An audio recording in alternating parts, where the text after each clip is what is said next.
कि हरियाणा में एक बहुत बड़ा वोट बैंक ऐसा है जी जो बीजेपी की सरकार को नहीं चाहता। उनमें से बहुत से लोगों ने मजबूरी में भी बीजेपी को वोट डाले हैं, बिल्कुल क्योंकि उनके सही पास बात, कोई ऑप्शन ही नहीं था। बिल्कुल सही कह रहे हैं। दूसरी तरफ कांग्रेस के लगातार फेलियर होने की वजह से जी लोगों को कहीं ये रास्ता ही नहीं दिख रहा कि आखिर जाएं तो जाएं कहां। जी जी और ये तो हरियाणा की भूमि है, जी जो हरियाणा सिर्फ 10 सीटें, जी 543 में 10 सीटें क्या मायना बिल्कुल रखती सही हैं? बात है। और उसके बावजूद देश की सत्ता को बदलने का दमखम रखता और है। बहुत बार ऐसा काम बहुत किया है, बार ऐसा हरियाणा काम के किया। नेताओं ने सरकारें चलाई हैं। अच्छा, इनके परिवार की एक बड़ी खास बात क्या है? जी जो चौधरी भजनलाल, चौधरी बंसीलाल, चौधरी भूपेंद्र सिंह हुड्डा बाकी के परिवारों से इतर है। ये एक बात बड़ी डंके की चोट पर कहते हैं कि हम दोस्ती और दुश्मनी शमशान घाट तक निभाते हैं। क्या बात है। और सारे इनके जितने भी छोटे से लेकर के और बड़े तक का नेता, चौधरी देवीलाल से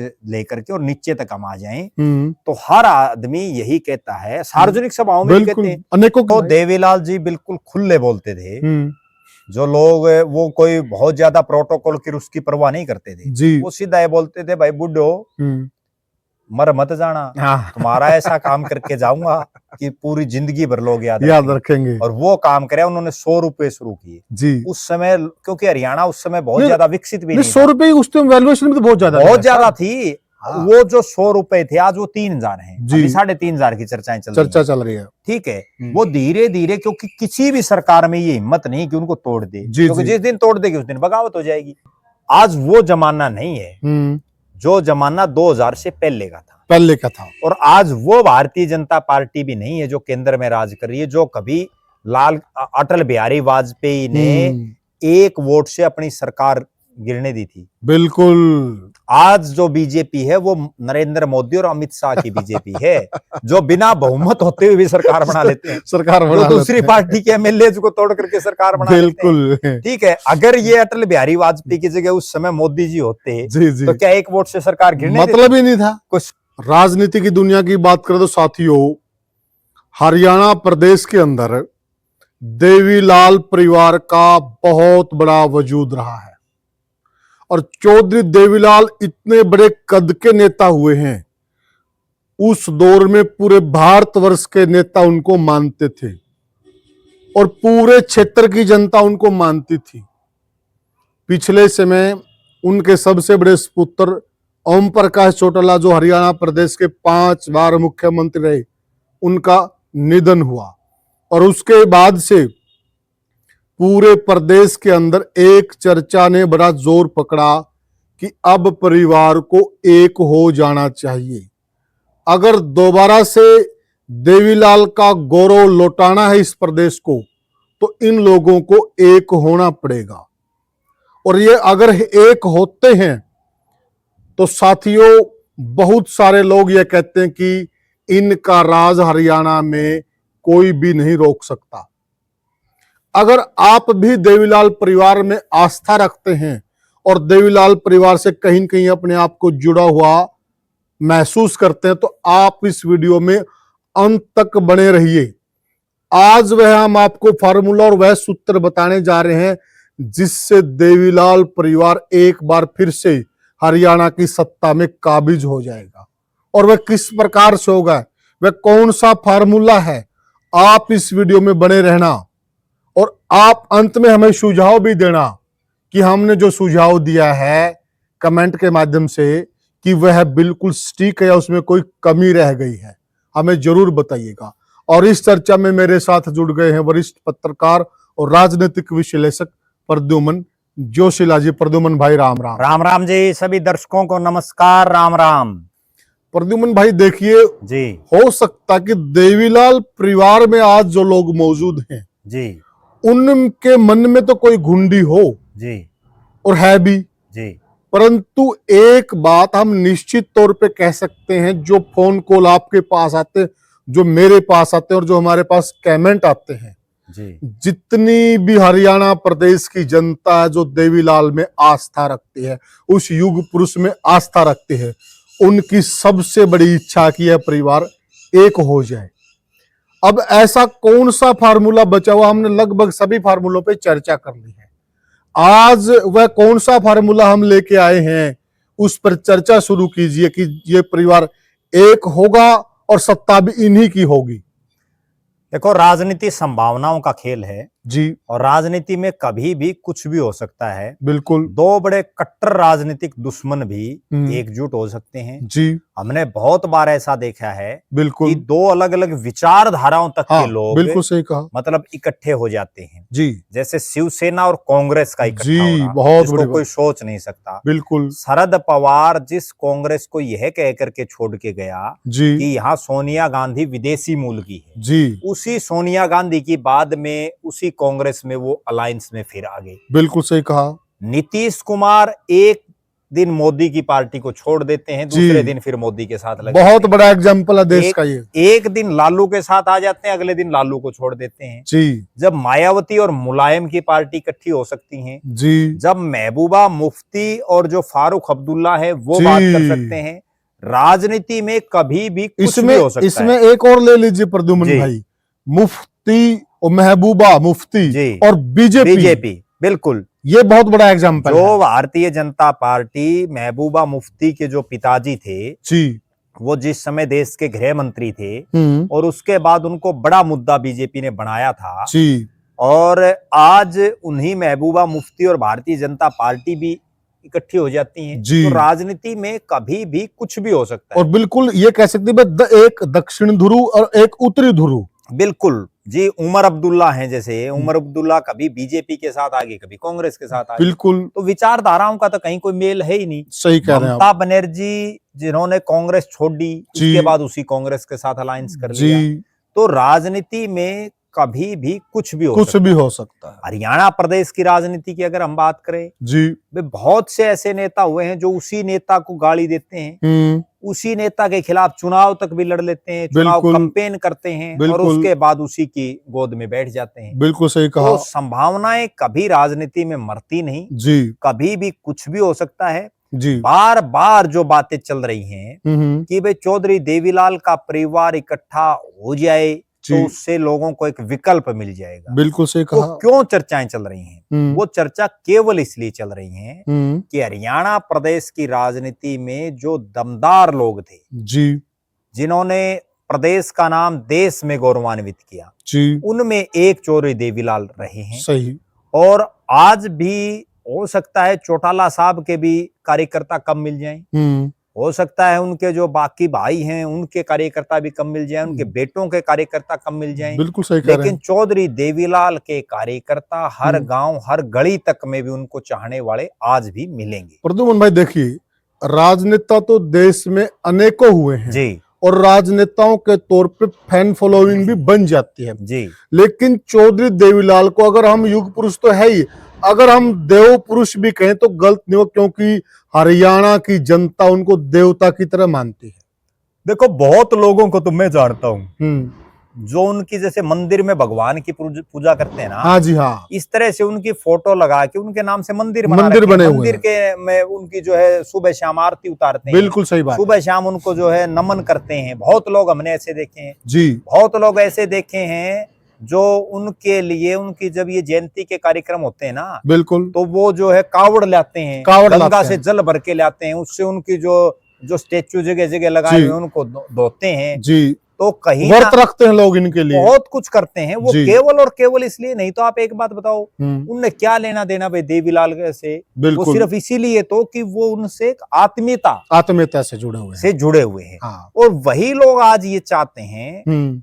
और एक और बड़ी विशेष बात मैं बताऊं कि भले ही कोई आज इनेलो में हो, कोई जेजेपी में हो, कोई जो रणजीत सिंह के साथ हो, कोई और हो, बिल्कुल, वो सब लोग भी मन में ये जरूर सोचते हैं कि ये सारा कुनबा इकट्ठा होना चाहिए, ये ताऊ का परिवार इकट्ठा होना चाहिए, वरना जी चौधरी बंसीलाल का भी परिवार है जी, उनके प्रति लोगों में वो भी तो अलग अलग है, कोई चर्चा दोनों भाइयों का परिवार, लेकिन कहीं कोई चर्चा नहीं है। सही कह रहे हैं। चौधरी भजनलाल का जो परिवार है, दोनों बेटे राजनीतिक रूप से अलग अलग, बिल्कुल, वहां भी कोई चर्चा नहीं है। राव वीरेंद्र सिंह का परिवार है, तीनों बेटे अलग अलग हैं जी, वहां भी कोई चर्चा नहीं है। बिल्कुल, केवल और केवल जो चौधरी देवीलाल के परिवार पर ये चर्चाएं चल रही हैं, बिल्कुल सही, वो केवल इसलिए चल रही हैं कि हरियाणा में एक बहुत बड़ा वोट बैंक ऐसा है जी जो बीजेपी की सरकार को नहीं चाहता। उनमें से बहुत से लोगों ने मजबूरी में भी बीजेपी को वोट डाले हैं, बिल्कुल क्योंकि उनके पास कोई ऑप्शन ही नहीं था। बिल्कुल सही कह रहे हैं। दूसरी तरफ कांग्रेस के लगातार फेलियर होने की वजह से जी लोगों को कहीं ये रास्ता ही नहीं दिख रहा कि आखिर जाएं तो जाएं कहां। जी जी। और हरियाणा के लोग जो कि राजनीतिक रूप से बहुत ज्यादा एक्टिव हैं, बहुत ज्यादा एनर्जेटिक हैं, जिनमें राजनीति कूट कूट करके भरी हुई है, वो तो दूसरे प्रदेशों को दिशा देने वाले लोग हैं। बिल्कुल सही बात। अब हरियाणा का जो चुनाव परिणाम रहता है उससे देश की सत्ताएं बदलती हैं। हमने बहुत बार, क्या कभी ये सुने आपने कि भाई कर्नाटक में ये सत्ता परिवर्तन हुआ और उससे जो है देश की सरकार में हलचल मची। ये तो हरियाणा की भूमि है जी, जो हरियाणा सिर्फ 10 सीटें जी, 543 में 10 सीटें क्या मायने। बिल्कुल सही बात है। और उसके बावजूद देश की सत्ता को बदलने का दमखम रखा और बहुत बार ऐसा काम किया है। हरियाणा के नेताओं ने सरकारें चलाई हैं। तो प्रद्युमन भाई एक बीच में अपील कर देते हैं। देखियो साथियों, अगर आप देवीलाल के चाहने वाले हैं सही मायने में, इस वीडियो के अंत तक बने रहिए। आपको ऐसा समझा देंगे हम बिल्कुल सरल भाषा में कि कौन सा ऐसा फार्मूला जिससे ये परिवार दोबारा से सत्ता पर काबिज होगा। और एक विनती आपसे हाथ जोड़ के, आप हमें बहुत प्यार देते हैं साथियों, वीडियो को ज्यादा शेयर करें, चैनल को सब्सक्राइब करें। हाँ प्रद्युमन भाई, तो अब जो बात ये है ना जी कि देवीलाल का परिवार चूंकि राजनीतिक रूप से बहुत बड़ा परिवार है, बिल्कुल, और इनके परिवार से लोगों को लगाव क्यों है, ये बात मैं दर्शकों को बताऊंगा, तब उनको ये समझ आएगा कि वास्तव में मामला कहाँ है, क्यों देवीलाल का परिवार इतने बड़े स्तर पर फैला हुआ है जी। आप एक चीज देखें, चौधरी बंसीलाल के परिवार ने कभी भिवानी और तोशाम से बाहर जाकर के चुनाव नहीं लड़ा जी, कभी कोई चैलेंज स्वीकार नहीं किया जी। चौधरी भजनलाल के परिवार ने, चौधरी भजनलाल ने केवल उन सीटों को चुना जैसे फरीदाबाद है जो शहरी बाहुल्य टाइप, बिल्कुल बिल्कुल, करनाल है जी, और उनके बेटे ने पंचकुला को, कालका को चुना, बिल्कुल। उसके अलावा तो हरियाणा में हिसार के बाहर कहीं नहीं गए। हाँ, सही कहा परिवार जी। चौधरी भूपेंद्र सिंह हुड्डा का परिवार रोहतक और ज्यादा से ज्यादा एक चुनाव सोनीपत लड़ लिया, उसके बाद उसकी तरफ भी उन्होंने मुंह नहीं करके देखा। हाँ, बिल्कुल। राव बीरेंद्र सिंह के परिवार की अगर बात करें तो वही कोसड़ी, जाटूसाना, महेंद्रगढ़, रेवाड़ी, गुड़गांव, उससे बाहर वो नहीं निकले। लेकिन ये देवीलाल का परिवार ऐसा है, इसलिए इनके फैन फॉलोवर ज्यादा है, इसलिए लोग ये चाहते हैं दिल से कि ये परिवार इकट्ठा हो। इन्होंने तो हरियाणा से बाहर चुनाव लड़े हैं। अब राजस्थान में खुद चौधरी देवीलाल ने चुनाव लड़ा जी, अजय सिंह चौटाला ने, शुरुआत ही उनकी राजस्थान से, अभय सिंह चौटाला ने चुनाव लड़ा, उनकी भी शुरुआत वहीं से हुई। तो एक परिवार के 3 लोगों ने वहां से चुनाव लड़ा, नहीं कौन कल्पना कर सकता। बिल्कुल सही बात है। उसके बाद पंजाब में चौधरी देवीलाल ने चुनाव लड़ा। इनके अलावा राव बीरेंद्र सिंह ने अपनी पार्टी बनाई, चौधरी बंसीलाल ने अपनी पार्टी बनाई, बिल्कुल, चौधरी भजनलाल ने अपनी पार्टी बनाई, सही कहा। अभी उन्होंने अपनी पार्टी को उत्तर प्रदेश, दिल्ली, राजस्थान जैसे राज्यों में स्टैब्लिश करने की सोची भी नहीं। मतलब चुनाव लड़ना तो दूर है, ठीक बात, सोची तक भी नहीं, बिल्कुल। जबकि चौधरी देवीलाल के परिवार का आप ये देखिए, इंडियन नेशनल लोकदल कभी उत्तर प्रदेश से चुनाव लड़ती है, कभी राजस्थान से लड़ती है, कभी दिल्ली से लड़ती है, कभी पंजाब में अकाली के साथ अलायंस कर लेती है। अभी ताजा जेजेपी जो बिल्कुल नई बनी है, वो जेजेपी जाकर के जो है राजस्थान में चुनाव लड़ रही है, वो दिल्ली में चुनाव की तैयारी कर रही है। तो कहीं ना कहीं इनका एक बहुत बड़े स्तर पर फैलाव हो गया। अब चौधरी देवीलाल ने हरियाणा के सोनीपत से चुनाव जाकर के लड़ लिया, रोहतक से जाकर के लड़ लिया, ओम प्रकाश चौटाला ने हिसार से जाकर के लड़ लिया, रणजीत सिंह ने हिसार से लड़ लिया, अभय सिंह चौटाला ने कुरुक्षेत्र से लड़ लिया, बिल्कुल, अर्जुन चौटाला ने कुरुक्षेत्र से लड़ लिया, दिग्विजय चौटाला ने सोनीपत, ये तो पार्लियामेंट की बात कर रहे हैं हम जी, सोनीपत से लड़ लिया, भिवानी से अजय सिंह ने लड़ लिया, हिसार से अजय सिंह ने लड़ लिया। सोचिए दुष्यंत ने जो है केवल और केवल इन्होंने छोड़ दी कौन सी, या तो 2 एससी जो रिजर्व सीटें हैं और या फिर उसमें लड़ नहीं सकते, उनमें लड़ नहीं सकते, या गुड़गांव फरीदाबाद जी, भाई गुड़गांव फरीदाबाद करनाल ये तीनों जो है शहरी टाइप की ज्यादा सीटें हैं जी, तो उनको छोड़ दीजिए। बाकी तो इन्होंने भिवानी से और भिवानी से इन्होंने लड़ लिया, हिसार से इन्होंने लड़ लिया, सोनीपत से लड़ लिया, कुरुक्षेत्र से लड़ लिया, रोहतक से लड़ लिया जी। तो हरियाणा प्रदेश की 5 लोकसभा की कंस्टिट्यूएंसी, बिल्कुल, कोई आदमी सोच सकता है। और कोई बताइए इनके अलावा किसी ने लड़ा हो? कोई परिवार है ही नहीं, ठीक है ना। तो इतना बड़ा इनका सिस्टम बन गया। इसके बाद विधानसभा की अगर बात करें तो इन्होंने तो अपने घरे जो जिला है, घरे जो अपना हल्का है, जिला है, उस सिरसा से दूर दूर से चुनाव लड़े। कहां जाकर के बारडा, कहां जाकर के महम से कुचोरी देवीलाल ने लड़ा, ओम प्रकाश चौटाला ने लड़ा। उसके बाद जो है घिराई, भट्टू, नरवाणा, उचाना, फतेहाबाद, मतलब इनके तो दिमाग में ये आ जाती है ना आदमपुर, तोशाम, बिल्कुल भाई इस हल्के से चुनाव लड़ना, वहीं से लड़ लेते कोई और जितने परिवार हैं लोकसभा का तो ठीक है, चौधरी भजनलाल के परिवार, चौधरी भजनलाल ने लड़ लिया, बाकी तो वो भी नहीं लड़ा। लेकिन विधानसभा में आप ये देखिए कि भजनलाल परिवार ने एक वो बाई इलेक्शन में चंद्रमोहन जी का सिस्टम बैठ गया, बिल्कुल, उसके बाद उसे एक सीट को छोड़ दो, उसके बाद हिसार से बाहर कहाँ लड़े इन्होंने, बिल्कुल कहीं कोई सोची तक भी नहीं। बड़ा दमखम, बड़ा जिगरा चाहिए प्रद्युम्न भाई। बाहर देखो, दूसरे के घर में जाकर के ललकारना राजनीतिक रूप से सबसे बड़ा आदमी का एक संकेत होता है। अब नरेंद्र मोदी क्यों देश का नेता बना जी, इससे इसी वीडियो से रिलेटेड है। नरेंद्र मोदी गुजरात की राजनीति कर रहा था, बिल्कुल, गुजरात में ठीक है वो एमएलए बन गए, मुख्यमंत्री बन गए। अगर वो गुजरात की किसी लोकसभा सीट से चुनाव लड़ते जी, वो वहां से भी जीत जाते, नेचुरल बात, तो वो केवल गुजरात तक सीमित रहते। सही कहा। उन्होंने एक इतना बोल्ड फैसला लिया, उत्तर प्रदेश जिसमें 80 सीटें हैं जी, पूरे भारत में 80 सीटें उत्तर प्रदेश में अकेले, बिल्कुल, उसके वाराणसी से जाकर के जिगरा चाहिए इस काम जिस वाराणसी में उससे पहले कभी मोदी ने भी कल्पना नहीं की कि बेतने ये चुनाव लड़ना पड़ेगा। जी जी, यही तो सबसे बड़ा वो जिगरा है। तो लोग जानते नहीं, कभी गए नहीं, कभी काम नहीं किया वहां पर, और फिर वहां से एक चुनाव लड़ना, वो चुनाव लड़ना, और वो चुनाव में जैसे ही वो वाराणसी में उतरे उसी दिन देश में हवा बदल गई, हवा बदल उत्तर प्रदेश। और वो चुनाव में बीजेपी क्यों आई जी जी, जो उत्तर प्रदेश में उनकी सीटें आई ना, बिल्कुल बिल्कुल 72 के आसपास, बिल्कुल उन्हीं से तो राज आया। ये चीजें हवा बनाती प्रद्युम्न भाई। हम चुनाव से पहले नायब सिंह सैनी के लिए भी कहते थे जी, अगर नायब सिंह सैनी को बड़ा नेता बनना है तो उनको गोहाना से चुनाव लड़ना चाहिए। बिल्कुल ठीक है, वो राज भी आएगा उससे और वो बड़े नेता भी बनेंगे। हमने उस समय दो चीजों पर चर्चा की थी जी। एक चर्चा तो ये की थी कि जब करनाल का उपचुनाव था ना लोकसभा चुनाव के साथ, हाँ जी हाँ, तो उस समय हमने एक वीडियो में एक बात कही थी जी, कि अगर कांग्रेस का राज लाना चाहते हैं जी, हार हो जीत हो, कोई नहीं पूछता, बिल्कुल, चौधरी भूपेंद्र सिंह हुड्डा को करनाल से चुनाव लड़ना चाहिए, नायब सिंह सैनी की टक्कर में। और अगर उस दिन वो जिगरा दिखा करके वहां से फार्म भर देते या दीपेंद्र सिंह हुड्डा भर देते, बिल्कुल उसी दिन जो ये, अब तो 5 सीटें आई है लोकसभा की, बिल्कुल, ये क्या पता 10 की 10 आ जाती, बिल्कुल, इतनी माहौल अलग बन जाता है लोगों में, एक प्रचार, क्योंकि पूरा हरियाणा थोड़ी वो करनाल जाता है, लोगों में तो एक मुंह बनती है, अब भूपेंद्र हुड्डा चुनाव लड़ रहे हैं करनाल से, बिल्कुल, नायब सैनी को पसीना आ गया, बिल्कुल। इसी तरह से इस चुनाव से पहले हमने एक चर्चा की थी कि अगर भारतीय जनता पार्टी को बढ़िया मेजोरिटी चाहिए, भारतीय जनता पार्टी को भूपेंद्र सिंह हुड्डा के गढ़ में सेंध लगानी है तो नायब सिंह सैनी को सेफ सीट नहीं ढूंढनी चाहिए, बिल्कुल, क्योंकि नायब सिंह सैनी ने तो एक रिकॉर्ड और बना दिया जी, जो बहुत कम लोगों के नाम दर्ज है, बिल्कुल। उन्होंने जो 4 चुनाव लड़े ना, जिसपे बहुत कम लोगों का दिमाग गया है, बिल्कुल। उन्होंने पहले लड़ा नारायणगढ़ से, बिल्कुल, अगला जो चुनाव उन्होंने लड़ लिया कुरुक्षेत्र लोकसभा से जी, उससे अगला लड़ लिया उन्होंने करनाल से जी, उससे अगला उन्होंने लड़ लिया जो है लाडवा से। तो वो तो कहीं के भी नहीं रहे, जो कि उनका शासक फैसला था।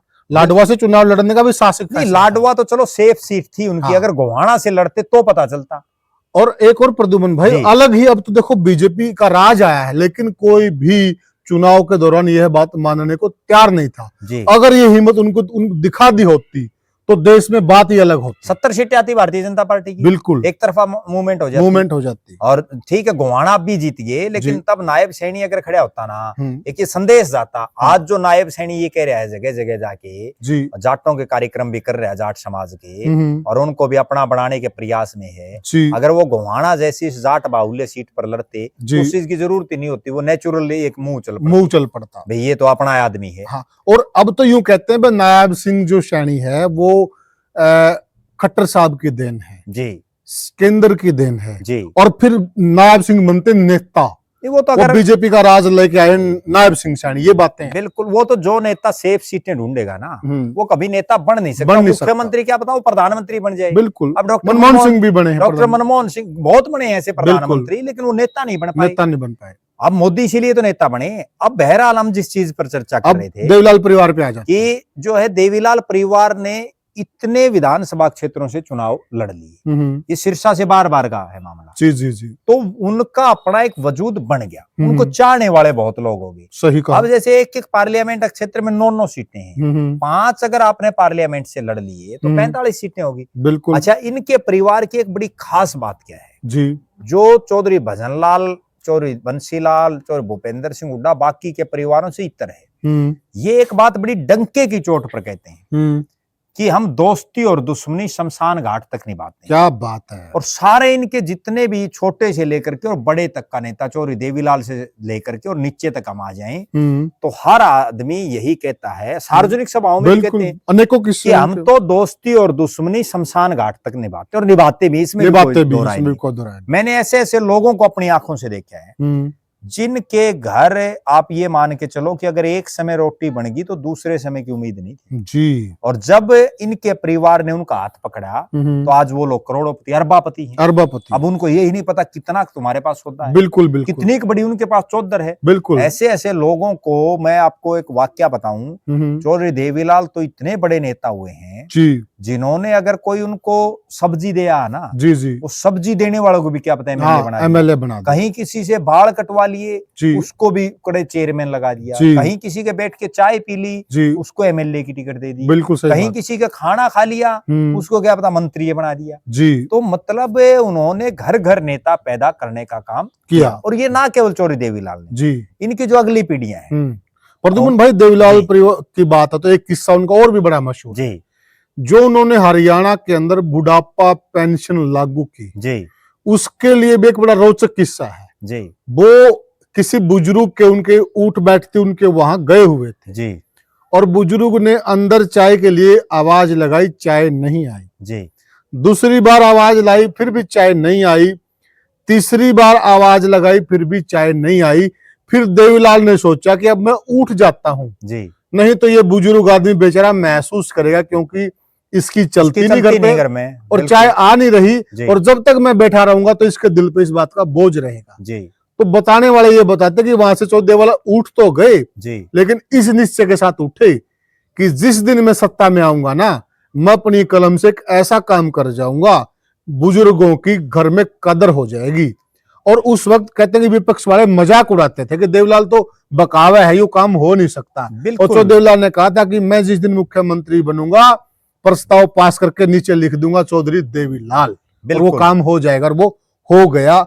आज बुजुर्ग अपनी जेब में जब वो 3500 रुपया जितनी पेंशन वो डालकर है ना, बड़ी चौधर से रहते हैं, 2 मियाँ बीबी तो 6-7 हजार रुपए बन जाते हैं, बड़ा आराम से खर्च चलता है। देखो देवीलाल जी बिल्कुल खुले बोलते थे, जो लोग वो कोई बहुत ज्यादा प्रोटोकॉल की उसकी परवाह नहीं करते थे जी। वो सीधा ये बोलते थे, भाई बुड्ढो मर मत जाना, तुम्हारा ऐसा काम करके जाऊंगा कि पूरी जिंदगी भर लोग याद रखेंगे। और वो काम करे। उन्होंने 100 रुपए शुरू किए जी उस समय, क्योंकि हरियाणा उस समय बहुत ज्यादा विकसित भी नहीं, 100 रुपए उस टाइम वैल्यूएशन भी तो बहुत ज्यादा थी। वो जो 100 रुपए थे आज वो 3000 हैं, अभी 3500 की चर्चा चल रही है। ठीक है, वो धीरे धीरे, क्योंकि किसी भी सरकार में ये हिम्मत नहीं कि उनको तोड़ दे, क्योंकि जिस दिन तोड़ देगी उस दिन बगावत हो जाएगी। प्रद्युम्न भाई, मेरा एक पड़ोसी है जी, वो उसको पेंशन मिलती है जी, उसकी घरवाली को मिलती है जी, और एक उसकी गुड़िया है वो अपंग है जी, उसको मिलती है 10,000। वो कहता है कि हमारा बड़ा बढ़िया काम चलता है। बिल्कुल, बहुत है ऐसे परिवार जो उसके बलबूते पर क्यों उससे वो देवीलाल के गुण आज तक गाते हैं, क्यों नहीं गाएंगे? उससे भी क्या फायदा है? जैसे ग्रामीण जो क्षेत्र है ना, क्योंकि चौधरी देवीलाल शहरों में बहुत ज्यादा इंटरेस्ट नहीं था उनका, बिल्कुल ग्रामीण क्षेत्र में थे। और गांव में क्या है कि लगभग 90% लोग, आज तो चलो छोटी मोटी नौकरियां लोग करने लग गए जी, लेकिन उससे पहले तो 99% लोग खेती पर निर्भर थे, बिल्कुल, या मजदूरी पर निर्भर थे। वो जो खेती है वो तो 6 महीने में आएगी जी जी, वो 6 महीने अपनी दाल रोटी, लाल मिर्च जो है, नमक, वो कहां से बिल्कुल। तो वो जो 100 रुपए थे जी, वो उस समय वो काम कर देते थे। आज अगर एक आम परिवार हो ना, कोई भी देखो 6,000 रुपए, 6,500, 7,000 रुपए अगर उस घर में आ जाए तो उसका रसोई का खर्चा चल सकता है बड़ा आराम से, बड़ा फर्स्ट क्लास। अगर रोज मटर पनीर खाओ तो कहीं भी लगा लो, वो तो एक अलग चीज हो गया। अगर वो होटल में जाके 5 स्टार में खाएगा तो चाय का पाएगा, बिल्कुल। लेकिन अगर वो ठीक ठाक अपना गुजारा करे, लेकिन उन लोगों ने भी चौधरी देवीलाल की उस बात पर आज देखो 1987 में उन्होंने वो लागू करी जी। आज 1987 को 37 साल हो चुके हैं। जी बिल्कुल। 37 साल के बाद भी इनका पूरा खानदान जी उसी चौधरी देवीलाल के नाम पर वोट मांग रहे हैं। बिल्कुल सही उसी बात। 100 रुपए वाली बुढ़ापा पेंशन के नाम पर, और लोग दे रहे हैं। अब ये चीज भी देखो ना, जो उन्होंने किया। हाँ। आज मान लो और नेता हैं, वो गिनाओ क्या। अभी नरेंद्र मोदी ने एक स्कीम लॉन्च की जी, वे किसानों को 6,000 रुपए एक साल में वो देने हैं जी। कम से कम उन्होंने ऐसा काम तो कराया, इससे पहले तो कभी किसी ने दिया ही नहीं। 6,000 है, वो आगे बढ़ जाएंगे, बिल्कुल बिल्कुल, बड़ा सारा लगेगा। हाँ। बहरहाल जिस बात पर हमारे थे कि चौधरी देवीलाल को इसलिए याद रखा जाता है जी, उन्होंने ना केवल ये बुढ़ापा पेंशन, उन्होंने ऐसे ऐसे काम किए जी, जैसे उस समय एससी समाज के लिए चौपालें नहीं थी जी। चौधरी देवीलाल ने एक बड़ा ऐतिहासिक फैसला लिया और उन्होंने गांव में चौपालें बनाने का निर्माण किया जी। तो वो आज भी लोग याद रखते हैं। आज भी जब देखते हैं ना कि उस पर पत्थर पर लिखा हुआ मिलता है चौधरी देवीलाल मुख्यमंत्री हरियाणा जी, तो उससे ये दिखता है भाई ये काम देवीलाल ने किया है। एक और प्रद्युमन भाई, वो सबके नेता क्यों थे? देवीलाल सबके नेता ये क्यों थे? क्योंकि उनके जो किए हुए काम है ना वो सबके हैं। अब बुढ़ापा पेंशन सबको मिलती है, बिल्कुल, न कि किसी विशेष जाति को, न कि किसी विशेष वर्ग को। उन्होंने हर वर्ग के काम किए, इसलिए वो हर वर्ग के नेता हैं और रहेंगे जब तक वजूद रहेगा दुनिया का, तब तक उनका नाम रहेगा। देखो हरियाणा में पता नहीं कितने नेता हुए हैं, किसी को उसके नाम के अलावा कोई जानता है? नहीं, बिल्कुल। इनको ताऊ के नाम से क्यों जानते हैं? बिल्कुल। उपाधि तभी तो किसी को दी जाती है जब उसने कुछ कर रखा हो। हाँ, बिल्कुल सही बात। इसीलिए इनको ताऊ कहते हैं। बिल्कुल। और ताऊ के नाम से क्या पता 90 साल का बूढ़ा वो भी इनको ताऊ। हाँ बिल्कुल, ठीक है, बिल्कुल। तो उस चीज का उसके बाद वाली पीढ़ी ने क्यों नहीं कहते? बिल्कुल। ओम प्रकाश चौटाला क्यों नहीं ताऊ कहते? बिल्कुल सही बात। क्योंकि वो चीजें नहीं कर पाए जो चौधरी देवीलाल ने कर दी। उन्होंने कभी ये नहीं सोचा कि राज में रहना है जी, उन्होंने तो लोगों की आवाज उठाने के लिए सिर्फ और सिर्फ संघर्ष किया। जी जी। अब जो ये पूरा परिवार है कि आखिर ये किस तरह से इकट्ठा हो, उसके लिए क्या किया जाए जी, और उसके लिए कैसे कोई रूपरेखा तैयार हो।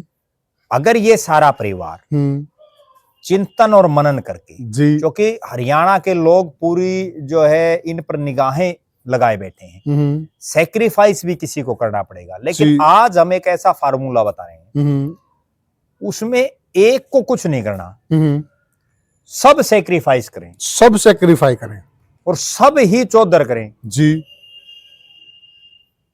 बड़ा गजब का फार्मूला साथियों, ये बड़ा गजब। सैक्रिफाइस करके और सब चौधर जब करेंगे तभी जो है परिवार एकजुट हो पाएगा जी। या तो ये एक को नेता मान लें जी, एक को नेता तो मान नहीं सकते अब, बिल्कुल, अब हालात ऐसी बन गई। हाँ ठीक है। दूसरा इनका एक सिस्टम क्या हो सकता है, राज अभी देखो ना तो अभय चौटाला कहीं मुख्यमंत्री की रेस में जी, ना अजय सिंह चौटाला का परिवार कहीं मुख्यमंत्री की रेस में जी, ना रणजीत चौटाला कहीं मुख्यमंत्री की रेस में। अब तो मुख्यमंत्री तो दूर एमएलए बनने के लिए लाले पड़ रहे हैं, कोई नहीं है ना।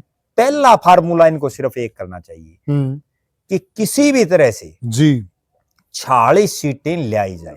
जुगाड़ 46 सीटों का सबसे पहला टारगेट इनका 46, क्योंकि ये लोग वो चीज भूल जाते हैं। बहुत लोग मुझे आज भी ऐसे बहुतों के फोन आते हैं, भाई चौटाला की 15 सीट आ जाएंगी तो मुख्यमंत्री बन जाएगा। प्रद्युमन भाई एक बात बताइए जी, अगर अभय सिंह चौटाला या उनके इर्द गिर्द जो लोग इस मुगालते में कि अभय सिंह चौटाला मुख्यमंत्री बन जाएगा, अभय सिंह चौटाला ने बहुत बड़ा सैक्रिफाई किया किसान आंदोलन में, ठीक है, और फिर भी वो जीत नहीं पाए, इस बार हारे हैं। बिल्कुल ठीक है, कैसे मुख्यमंत्री बन जाएं, कहां मुगालते हैं? बिल्कुल। दूसरी तरफ दुष्यंत चौटाला के जो समर्थक हैं जी, उनके भी एक ये बहम है कि भाई 10 सीट आएगी तो उप मुख्यमंत्री बन गया, अगर हमारी 15 आएगी तो हम मुख्यमंत्री बन जाएंगे जी। लेकिन वो दोनों एक चीज भूल जाते हैं जो हम इस वीडियो के माध्यम से बताने जा रहे हैं और जिसका बहुत कम लोगों को हो सकता आभास हो जी, क्योंकि कई बार ऐसा है कि हम जो सच्चाई है उससे भी आंखें मोड़ लेते हैं जी।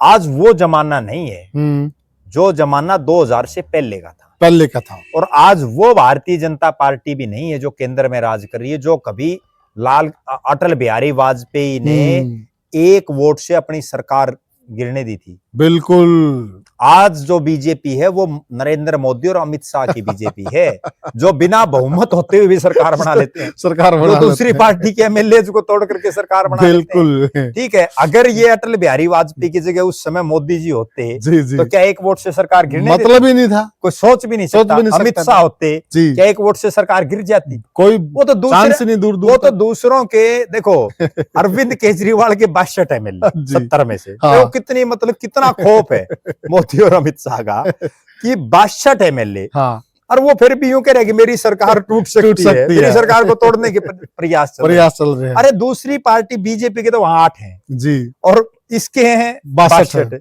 36। सोचिए आप, 8 वाले के तो 8 के 36 और 62 वाला बताओ, और फिर भी बह है। दूसरी तरफ नीतीश कुमार है जी, जो जब चाहे तब सरकार गिरा देता है जी, 10 बार के आसपास मुख्यमंत्री बन लिया, चाहता तब शपथ ले लेता है लेकिन फिर भी उसको इतना भय हो रहा है कि कहते तेरी पार्टी ने तोड़ ली जी, ठीक है।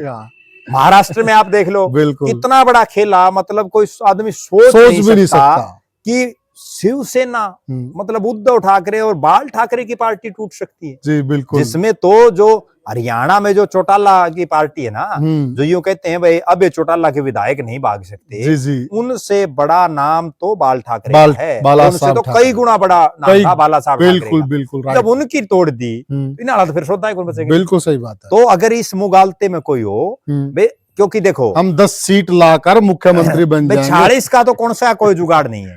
ये तो बिल्कुल एक परम सत्य है आज के दिन, कल को तो पता नहीं क्या हालात बन जाए। हाँ, जो हम फार्मूला बताने जा रहे हैं उस पर ये काम करेंगे, उसके बाद तो पता नहीं क्या बन जाए। आज जो है आज तो 40 तो भूल जाओ, अब 4 का रोड़ा पड़ रहा है, 40 तो दूर है बिल्कुल। और 15-15 में मुख्यमंत्री के भी सपने धूमिल हैं जी। अगर ये जोड़ तोड़ करके जैसे दुष्यंत ने किया, कौन सा भी उप मुख्यमंत्री पर राजी हो जाता मान लो, बिल्कुल। तो जो रे माटी, बिरान माटी, खराब माटी, सब कुछ जो दुष्यंत चौटाला का होया जी, वो फिर अभी चौटाला का भी होगा। बिल्कुल सही कह, अगर वो डिप्टी सीएम पे मानेंगे तो जी जी, नेचुरल बात है। बिल्कुल, दर्शक भी इस चीज से सहमत होंगे। बिल्कुल। जो बिराना माटी रणजीत सिंह चौटाला की हुई, जिनको लोकसभा की टिकट देकर एमएलए की टिकट काट दी। बताओ कितनी अजीब बात है भाई। एक आदमी जो बीजेपी में नहीं है, 10 मिनट पहले आप उसको बीजेपी ज्वाइन करा रहे हो, बिल्कुल। उसको आप लोकसभा की टिकट दे रहे हो, अमित शाह उसके प्रचार के लिए आ रहा है, और फिर एक एमएलए की आप उसको टिकट नहीं दे रहे, और वो भी उसके खुद के हल्के से सिटिंग एमएलए, जबकि उसको लोकसभा की टिकट आपने दूसरे जिले से दे दी। और टिकट किन की कटी? जो कि यहाँ हिसार के छत्र भजनलाल परिवार, कुलदीप बिश्नोई, कैप्टन अभिमन्यु, बड़े बड़े सुरमाओं की टिकट काटकर उनको दी गई। बताओ, और उसके बाद उनका एमएलए की नहीं। तो कहीं ना कहीं बीजेपी यूज एंड थ्रो की जो नीति है ना, वो सिस्टम चल रहा है जी। अब उसके बाद ये तो सिस्टम बिल्कुल क्लियर कट हो गया जी कि अपने दम पर ये सरकार नहीं बना सकते आज के हालात में, कौन सा भी। ये किसी के साथ अलायंस करके अगर सरकार बनाएंगे तो भी इनकी हालात ये होगी कि दुष्यंत चौटाला की तरह बिना माटी होगी, कौन सा बना लेना। बिल्कुल। अब इनके पास केवल और केवल एक फार्मूला है जी, कि अपने सब मनभेद मतभेद सब चीजें भूल करके त्याग कर केवल एक ही चीज का फोकस करें जी, कि जिस तरह से ओम प्रकाश चौटाला 2000 में अपनी 47 सीटें ले आया अपने दम पर, बिल्कुल 5 साल डंके की चोट पर सरकार चलाई, जो सरकार चौधरी देवीलाल से भी नहीं चली थी जी। और उस वक्त चौधरी बंसीलाल बहुत बड़े कद के लीडर थे, उन्होंने अफसरों की और मास्टरों के अनेकों उदाहरण है, जिसकी तरफ उन्होंने आंखें गड़ा दी ना, उनकी मरोड़ काटा बिना छोड़ी को नहीं। बिल्कुल। और उनकी भी सरकार गिर गई थी। जब ओम प्रकाश चौटाला ने सरकार चलाई तो उन्होंने भी कहा था कि चौटाला साहब मैं आपको मान गया, सरकार गिरने नहीं दी। ऐसे नहीं तो वही वो एमएलए थे जिन्होंने बंसीलाल की सरकार गिरा दी थी। बंसीलाल से तो बड़ा नेता ओम प्रकाश चौटाला को नहीं मानते, बिल्कुल, लेकिन उन्होंने फिर ये करके दिखाया। और उन्होंने ऐसा काम करा किसी का सपना भी नहीं है, विधानसभा डिसॉल्व कर दी, करा दिया चुनाव, और उनमें से ज्यादातर की टिकट काट दी। ले भाई ये नहीं आगे फिर से देंगे, क्योंकि जो आदमी एक बार भाग जाता फिर तसल्ली कम रहती है। तब बंसीलाल ने कहा था कि आपने इलाज कर दिया, बिल्कुल, और इसीलिए फिर वो लोकप्रिय भी हुए। ये अलग बात है कि कुछ घटनाएं घटी, मुझसे तो नहीं हुआ, आपने कर दिया। तो अब इनको 46 का फार्मूले पर काम करना पड़ेगा, और वो केवल एक फार्मूला है जी जो आज हम बताने जा रहे हैं, और ये आज तक किसी ने बताया भी नहीं होगा। वो फार्मूला, और आप भी मानेंगे इस फार्मूले को। और जो इससे सहमत हो उनसे भी अनुरोध है कि आप इस वीडियो को अपने सभी साथियों तक जरूर भेजें ताकि और लोग भी इससे जुड़ें।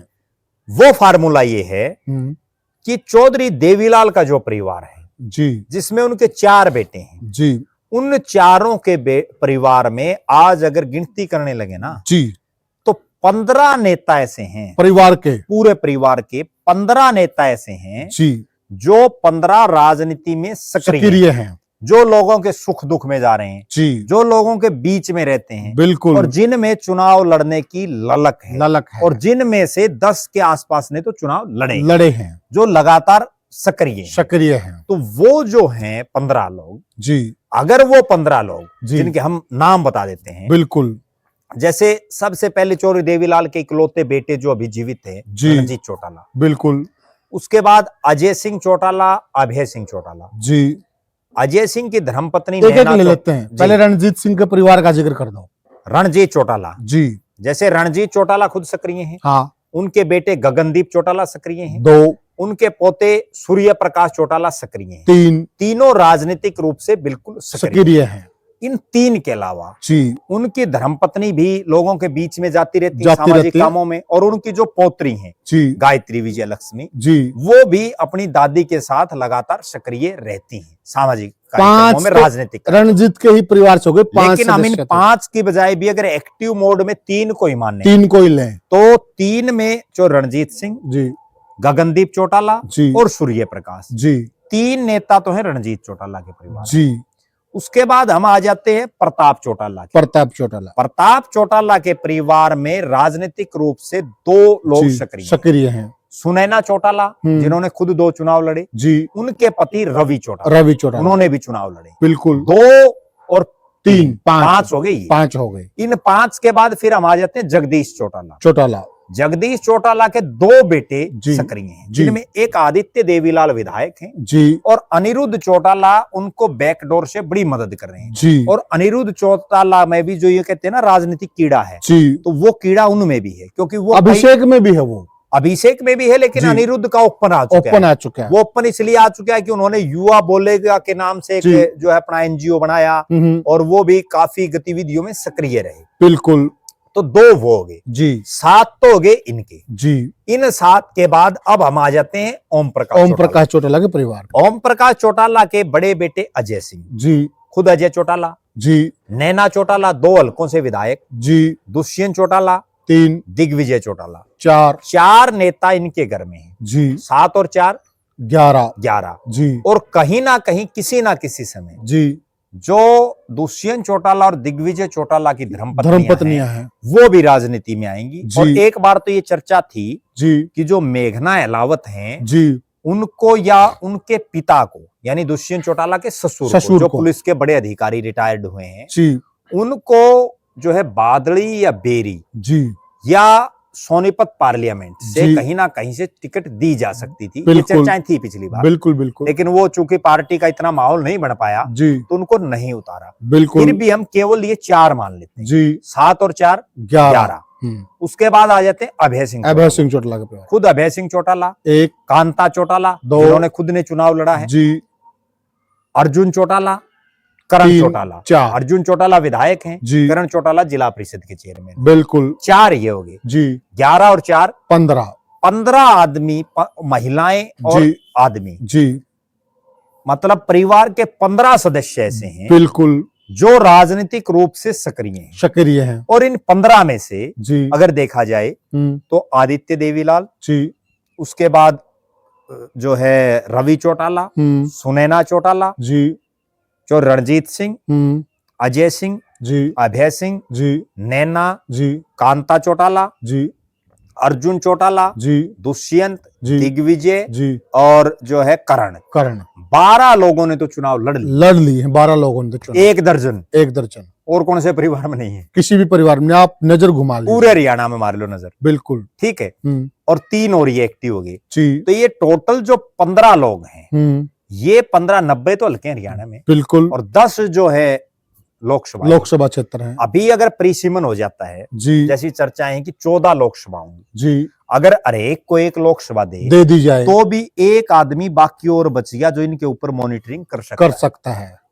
ये सारे 14 के 14 लोकसभा 14 के 14 को एक लोकसभा दे दो। बिल्कुल। और जो सबसे बड़ा है इनमें रणजीत चौटाला जी, उनको फ्री हैंड छोड़ दो। बिल्कुल, तू 14 के 14 की जो है मॉनिटरिंग करो और उसके बाद फिर परिणाम देखो। और प्रद्युमन तो हल्के, मतलब ये नॉनो तो तब बता रहे जब परिसीमन में 126 हो जाएंगे। प्रद्युमन भाई करना भी कुछ नहीं है जी, इन्होंने क्या करना, बस लोगों के बीच में रहना है जी। अब हम आज की राजनीति का सबसे बड़ा एग्जाम्पल उठाते हैं जी। अभी नारनौंद से जस्सी पेटवाड़ कांग्रेस की टिकट से विजयी हुए जी, और उन्होंने किसको हराया है जी? बीजेपी के बहुत बड़े कद्दावर नेता कैप्टन अभिमन्यु को हराया है जी, और केवल एक ही सूत्र से जी। वो सुबह घर से निकलते जी, लोगों की चाय पीते हैं जी, लोगों की रोटी खाते हैं, लोगों के बीच में रहते हैं जी, खुद की तो गाड़ी है जी। इसी फार्मूले से केवल और केवल इसी फार्मूले से उन्होंने बहुत बड़े नेता को हरा दिया। इनको भी ज्यादा कुछ नहीं करना, सिर्फ लोगों के बीच में जाना है। चाय लोग पिलाएंगे, राम राम लोग करेंगे, मान सम्मान लोग देंगे, खाना लोग खिलाएंगे, बाट इनकी लोग देखेंगे जी, हजूरी लोग इनकी करेंगे। सिर्फ जनता के बीच में रहना है और एक नेता को केवल एक लोकसभा पकड़नी है और फिर देखिए नतीजा।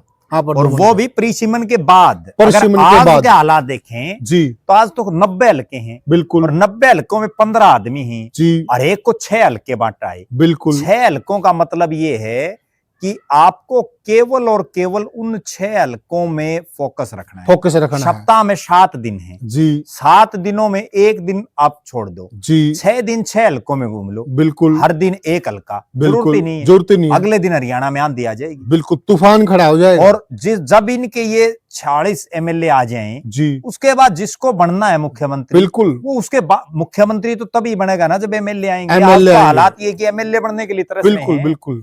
अच्छा, इसमें एक चीज और है, बहुत से लोगों की ये सोच भी हो सकती है जी, कि भाई मान लो इस फार्मूले से इनकी 46 सीटें आ गई जी, और उसके बाद मुख्यमंत्री इनका बन गया, तो मुख्यमंत्री भी एक बनेगा बिल्कुल, इनका फिर जूत बाज गया। उस जूत बाजने में कम से कम इनके यूं तो सूत आओगी, मान लो बाज गया, एमएलए तो बन जाएंगे, अब तो एमएलए बनने के लिए लाले पड़ रहे हैं बिल्कुल, और दल बदल कानून भी बन चुका बिल्कुल, अब तो कोई कहीं नहीं जाएगा, कहीं नहीं जा सकता, ठीक है ना। उसके बाद जोन सा का यूं लगा भाई ये आदमी चला सकता है जी, उसको मुख्यमंत्री बना दे बिल्कुल। तो और मुख्यमंत्री देखिए प्रद्युमन भाई, मुख्यमंत्री तो केवल एक ही बनना है बिल्कुल, ठीक है, और उसके नीचे मंत्री भी बनने पद तो बहुत हैं। आज तो इनको विधायक के ही लाले पड़े हुए हैं, उसके बाद तो बहुत कुछ आ जाएगा, और ये समझें तो पदर। और सुनो, मुख्यमंत्री तो देवीलाल बने थे जी, और चौधर कौन कराया करते? ओम प्रकाश चौटाला और रणजीत चौटाला बिल्कुल। देवीलाल जी तो पूरे भारत में घूमे रहा करते बिल्कुल, हरियाणा में तो ये चला करते बिल्कुल, कहीं रणजीत सिंह की चल पड़ती, कहीं ओम प्रकाश चौटाला बिल्कुल बिल्कुल। उसके बाद ओम प्रकाश चौटाला मुख्यमंत्री बन गए, चली किसकी? अजय सिंह चौटाला की सिरसा वाला एरिया में अभय सिंह चौटाला की। तो मुख्यमंत्री तो केवल एक उस कुर्सी पे बैठाया जाता है जी जी, चलाने वाले तो और बहुत हैं बिल्कुल सही बात है। आज भी ठीक है, मान लो भूपेंद्र सिंह हुड्डा मुख्यमंत्री बने ठीक है, उनके दौर में भी दीपेंद्र हुड्डा की खूब चला करती बिल्कुल सही बात, ठीक है, सोनू मोनू हुड्डा की खूब चला करती बिल्कुल, वो भी तो भतीजे हैं बिल्कुल। मतलब परिवार में अगर कोई आपके बन गया तो आप भी तो कम से कम यूं तो है, मान लो कोई भी एक बन गया, दूसरा यूं तो कह सके मेरा चाचा मुख्यमंत्री है बिल्कुल सही बात है, ठीक है ना, या मैं मुख्यमंत्री का चाचा हूँ बिल्कुल। अब क्या कहेंगे बिल्कुल सही, अब तो विधायक के लिए इनके पास लाले पड़े हुए हैं, और ये मैं बल्कि बड़े दावे के साथ ये बात कह रहा हूँ बिल्कुल, कि अगर ये अब भी इस फार्मूले से भी नहीं सहमत हुए ना। एक और प्रद्युमन भाई, एक चीज और ले लेते साथ में, देखिए अब पहले वाला दौर नहीं रहा जी, सारी जनता समझदार हो गई है, सोशल मीडिया का जमाना है, काम सभी के किसी पे भी नहीं होते जी, किसी पे भी नहीं होते, कोई अपने आप में 30 मार खा बनता नहीं, मैं सबके काम कर दूंगा, होते ही नहीं है। आज केवल जनता इसी चीज की भूखी है, भाई हमारे बीच में रहे, हमारे बीच में रहे, इनको ज्यादा कुछ नहीं करना, सिर्फ लोगों के बीच में ही रहना है। ऐसे ऐसे उदाहरण हैं जो मैंने खुद मेरी आंखों से देखे हैं, कि मान लो किसी का ब्याह है जी, और कोई एमएलए आ गया ना जी, वो आपके रिश्तेदार न छोड़ दे, उस एमएलए की जी हजूरी में लगे रहे बिल्कुल बिल्कुल सही कहा आपने, जबकि उस एमएलए का काम क्या केवल ब्याह गोडे नुआना है बिल्कुल, मतलब विकास वो कहाँ क्या क्या क्या करवा रहे जी हैं। जी जी। और लोग इतने में भला मानने हैं भाई हमारा तो एमएलए आ था। हाँ, तो उन्हें की चाय पी, उन्हें का खर्चा कराया, उन्हें को रोटी खाई, उन्हें खाट तोड़ी और उन्हीं पर प्रचार करवाया और उन्हें पे प्रचार कराया। और वो राजी, वो 50 जगह ये बताएंगे भाई हमारा तो आज फलाना एमएलए आ रहा था। ऐसी बोली वाली जनता मिल सकती है क्या साथियों कहीं पर? और उसके बावजूद उस चीज को गेन नहीं कर पा गेन रहे। नहीं अच्छा कर पा एक रहे। चीज और है, ये जिन 15 लोगों की हम चर्चा करने हैं ना, ये काम क्या करते हैं जी, काम तो इनका केवल राजनीति और तो कोई काम ही नहीं है। काम ही नहीं है। और बताओ ये कौन सा बिजनेस करते हैं? बिल्कुल सही या बात तो इनको यूं हो भाई हम तो व्यापारी हैं और हमने राजनीति करनी नहीं, चुनाव तो लड़ेंगे नहीं, बिल्कुल अलग अलग पार्टियों से लड़ेंगे, बिल्कुल, उसकी बजाय अपना ही झंडा बना लें। सही बात है। कम से कम उस पार्टी में, यहाँ तो इनमें से कई ऐसे हैं जो दूसरी पार्टियों के रहमो कर्म पर चल रहे हैं, बिल्कुल, जो है दूसरे चाहते हैं तो ही टिकट मिलती है, नहीं मिलती, बिल्कुल। और वहां ये टिकट बांटने वाले होंगे। प्रद्युमन भाई एक कहावत है जी कि दूसरे का शराना और भाई की पैंद। बिल्कुल भाई की तो पैंद भी अच्छी है, बिल्कुल। अगर ये इकट्ठे रहेंगे तो समझ गए ना आप हम क्या कहना चाह रहे हैं। तो दूसरे के जगह तो वो इज्जत और मान सम्मान शर्तों पर मिलेगा और बड़ी जी हजूरी करके मिलेगा। बिल्कुल, और वो जब अगले चाहेंगे तब उल्टा ले लेंगे, उल्टा ले लेंगे, जैसे अभी ले लिया। हाँ बिल्कुल, ठीक है ना। अभी भी नहीं चाह रहे थे दुष्यंत तो दुष्यंत चौटाला को ये पता ही नहीं चलने दिया भाई समझौता टूटेगा। ठीक है ना, बिल्कुल। वो तो ये चाह रहा था बच्चे एक दिन और फालतू चल जाए। बिल्कुल सही बात। रणजीत चौटाला को कभी ये एहसास होने दिया भाई आपको एमएलए की टिकट नहीं मिलेगी, टिकट नहीं मिलेगी। तो ये तो राजनीति में बड़ी पार्टी, और देखो उनका भी अपना सिस्टम है। जी जी जी, वो क्यों किसी परिवार को पनपने देंगे? बिल्कुल, उनको भी तो अपना कैडर मजबूत करना है। बिल्कुल। और एक प्रद्युमन भाई देखिए, राज इनका आएगा जी, जय जयकार इनकी होगी जी और एक बार फिर देवीलाल का जो गौरव हरियाणा के अंदर वो लौट आएगा। जी, ठीक है, और एक बहुत बड़ी नजीर भी बनेगी जी पूरे भारतवर्ष के अंदर जी, कि भाई देवीलाल परिवार ही इकलौता ऐसा परिवार है जो बिखर कर भी एक हो गया। देखो देवीलाल परिवार के नाम बहुत से रिकॉर्ड हैं, उन रिकॉर्डों में अगर ये चाहेंगे तो ये सुनहरा रिकॉर्ड, बहुत बढ़िया रिकॉर्ड दर्ज हो जाएगा। अब इन्होंने 100 के आसपास चुनाव लड़ लिए जी, 3 राज्यों से चुनाव लड़ लिए, बिल्कुल 5 लोकसभाओं से लड़ लिए, बिल्कुल इतने जो है 5 तो हरियाणा की बताई मैंने, जो ये राजस्थान और ये तो अलग रहेगी, बिल्कुल इतने विधानसभा क्षेत्रों से लड़ लिए जी जी, और इतने लोग, एक घर के 5 एमएलए, बिल्कुल, या तो जो है मुलायम सिंह यादव के 5 एमपी बन रहे थे, बिल्कुल सही बात, या फिर इनके 5 एमएलए बन रहे थे। प्रद्युमन भाई मुलायम सिंह परिवार का भी अगर एग्जाम्पल लें जी, वहां पर भी जो शिवपाल यादव जी उन्होंने अलग चलकर देख लिया, तो सब कुछ खो दिया, उसके बाद इकट्ठे हुए, वही हालात इनकी हाँ, है। तो इकट्ठा तो होना पड़ेगा। वो शिवपाल यादव अगर उस टाइम पर नहीं, मतलब दोनों चाचा भतीजा इकट्ठे रहते, हाँ, गड़बड़ नहीं होती, बिल्कुल, तो बीजेपी का तो सिस्टम ही नहीं था। बीजेपी के तो ये हालात थी उत्तर प्रदेश में कि जब कल्याण सिंह ने पार्टी छोड़ी ना, उसके बाद अब बड़ी मुश्किल से सूत आई है। तो साथियों ये हमने चर्चा की कि देवीलाल परिवार एक हो सकता है, और एक हो जो फार्मूला हमने बताया है उस फार्मूले पे चले तो सत्ता भी इनसे दूर नहीं रह सकती है। परंतु ये होगा तभी जब ये अहम त्याग करना पड़ेगा, एक दूसरे को भाई समझना पड़ेगा और राजनीति के दाव पेच छोड़ने पड़ेंगे अगर सत्ता में आना है और देवीलाल का गौरव लौटाना है। और अगर इसी तरह इन्होंने लोगों की पांद तोड़नी है, मैं हरियाणवी भाषा में कहूं तो फिर वो पांद तोड़ते रहे, फिर उसका कोई भरोसा नहीं, कब अगला कह दे कि चल साथी बहुत बैठ लिया। तो साथियों ये हमने चर्चा की और बहुत अच्छी चर्चा हुई। आप हमें कमेंट सेक्शन के माध्यम से ये जरूर बताइएगा कि आपको ये हमारी चर्चा कैसी लगी और कितना वजन है इस चर्चा में, ये जरूर बताइएगा। और वीडियो को ज्यादा से ज्यादा शेयर कीजिएगा और चैनल को सब्सक्राइब कीजिएगा। फिर मिलेंगे किसी और वीडियो में, तब तक के लिए राम राम।